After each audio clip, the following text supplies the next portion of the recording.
Well, hello, everyone. My name is MightyStream. I'm going to do your November the 30th, just for today, in a meditation. I'm brought to you by Hope Through Navigation, and this is our Hood Recovery Services. You can reach me at recoveryofhope21@gmail.com. I hope you're having a beautiful morning. Let's go ahead and get into this meditation. I'm sure you can see that. It is entitled Sharing the Real Me. Sharing with others keeps us from feeling isolated and alone. Basic text, page 85. Intimacy is the sharing of our innermost thoughts and feelings with another human being. Many of us long for the warmth and companionship intimacy brings, but those things don't come without effort.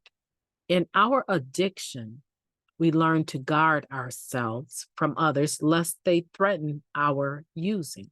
In recovery, we learn how to trust others. Intimacy requires us to lower our defenses. To feel the closeness intimacy brings, we must allow others to get close to us, the real us. If we are to share our innermost selves with others, we must first have an idea of what those innermost selves are truly like. We regularly examine our lives to find out who we really are, what we really want, and how we really feel. Then, based on our regular inventories of ourselves, we must be as completely and consistently honest with our friends as we can be. Intimacy is a part of life and therefore a part of living clean. And intimacy, like everything in recovery, has its price. The painstaking self-scrutiny intimacy calls for can be hard work. And the total honesty of intimacy often brings its own complications. But the freedom from isolation and loneliness that intimacy brings is well worth the effort. Just for today, I seek the freedom from isolation and loneliness that intimacy brings. Today, I will get to know the real me by taking a personal inventory, and I will practice being completely honest with another person. That was a mouthful. Let's take a moment of silence, followed by the we version of the Serenity Prayer, please. Moment of silence now.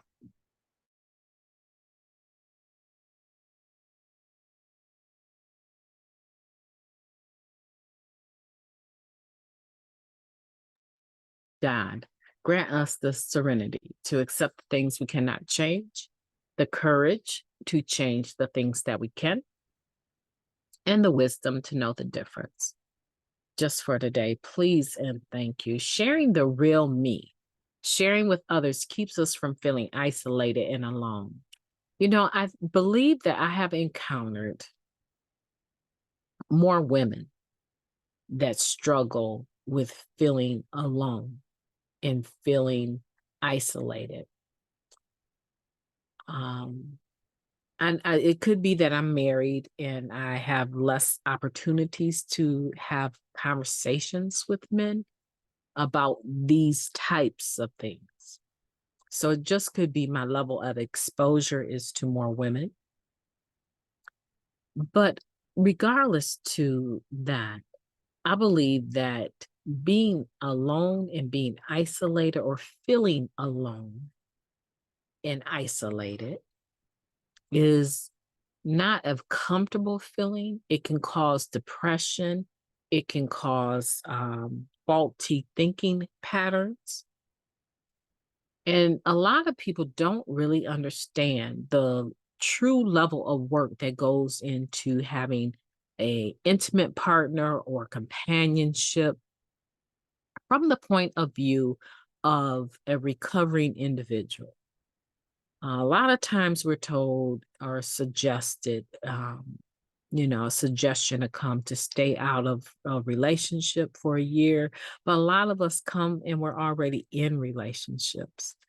And we may not be in it to win it because we're using when we get here, But we aren't necessarily of the mind that I'm going to walk away from this and just do me for a whole year till I figure it out.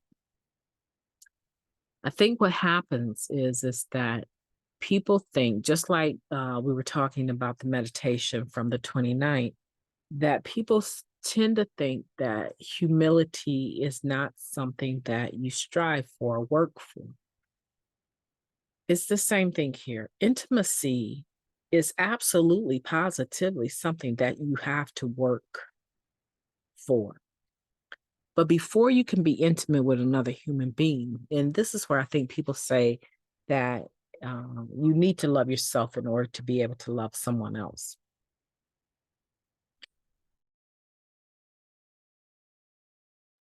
I think that's where that comes from.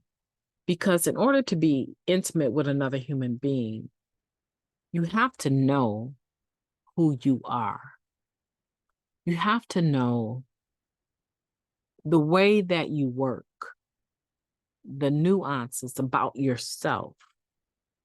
You can know that you have a temper. You can know that you are passive aggressive.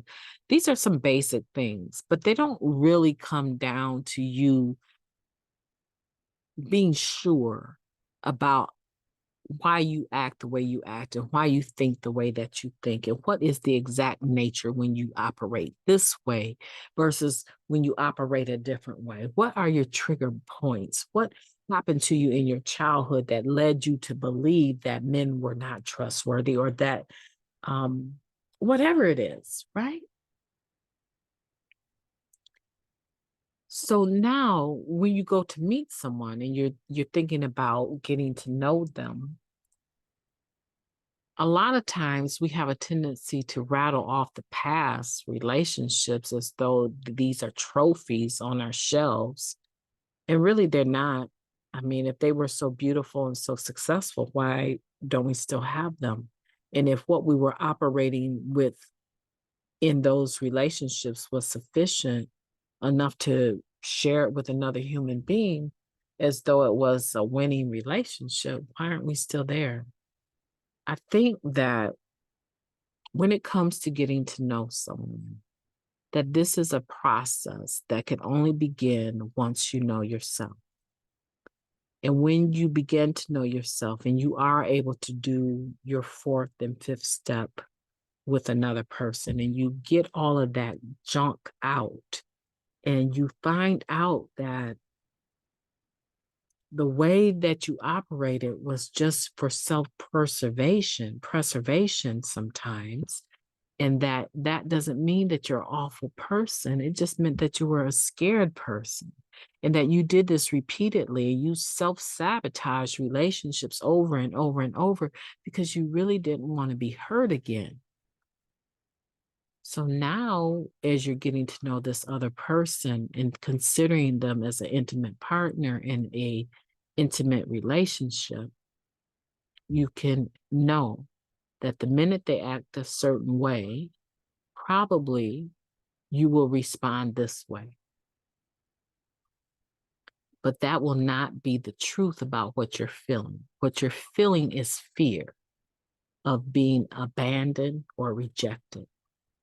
And if you know that about yourself, now wouldn't that be a game changer when you're starting to get to know people?